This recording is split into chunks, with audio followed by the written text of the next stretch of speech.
हाय, मैं फिर से लौट आया हूँ एक क्रीपी स्टोरी के साथ। स्टोरी का नाम है अगली बेबी या फिर शैतानी बच्चा। वो सोमवार का दिन था और बाहर जोरों की बारिश हो रही थी जब एक औरत को हॉस्पिटल के इमरजेंसी रूम में लाया गया था। वो औरत उसके घर की सीढ़ियों से फिसल कर नीचे गिरी थी। बेचारी को बहुत दर्द हो रहा था। उसे इंटरनल ब्लीडिंग भी हो रही थी। उसकी कंडीशन इतनी नाजुक थी कि डॉक्टर तुरंत ही उसके इलाज के लिए जुट गए।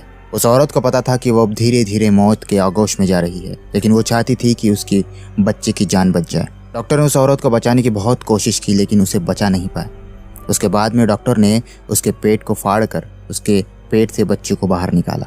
उन्होंने देखा कि बच्चे की भी मौत हो चुकी है, लेकिन एक बात बहुत अजीब थी। वो ये थी कि उस बच्चे का चेहरा बहुत ही डरावना था।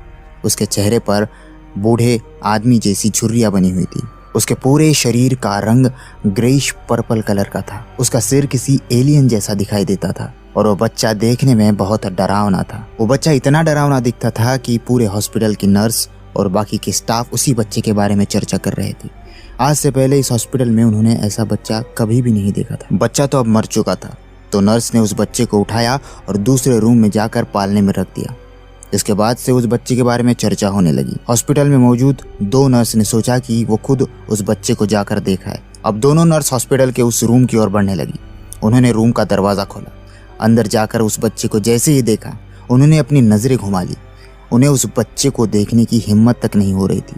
वो बच्चा इतना डरावना और खतरनाक दिखाई दे रहा था। फिर भी दोनों ने हिम्मत करके उस बच्चे को देखा। उनमें से एक नर्स बोली, बाप रे, ये बच्चा कितना डरावना है, अच्छा हुआ कि ये मर गया। और दूसरी नर्स ने भी उसकी हाँ में हाँ मिला दी। वो दोनों बातें ही कर रही थी कि अचानक उस बच्चे की आंखें खुल गई और उस बच्चे का मुंह हिलने लगा। उसके गले से होकर एक डरावनी आवाज बाहर निकली, जो ठीक उन दोनों नर्स के कानों तक पड़ी।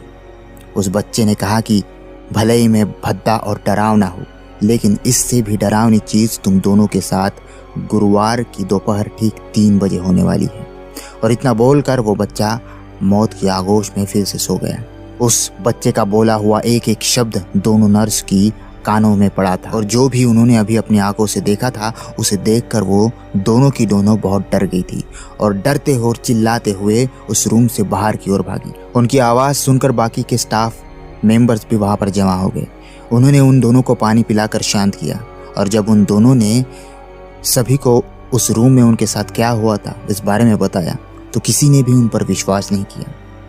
फिर भी डॉक्टर ने एक बार उस रूम में जाकर देखा और उस बच्चे को एग्जामिन करके देखा, और ये पाया कि उस बच्चे की मौत तभी हो चुकी थी जब उसे उसकी माँ की पेट से निकाला था। ये बात सुनकर वो दोनों नर्स और भी डर गई थी। दोनों कांप रही थी, डर के मारे उनका बहुत बुरा हाल था। अब दोनों को हॉस्पिटल की तरफ से 2 दिन की सिक लीव दी गई थी।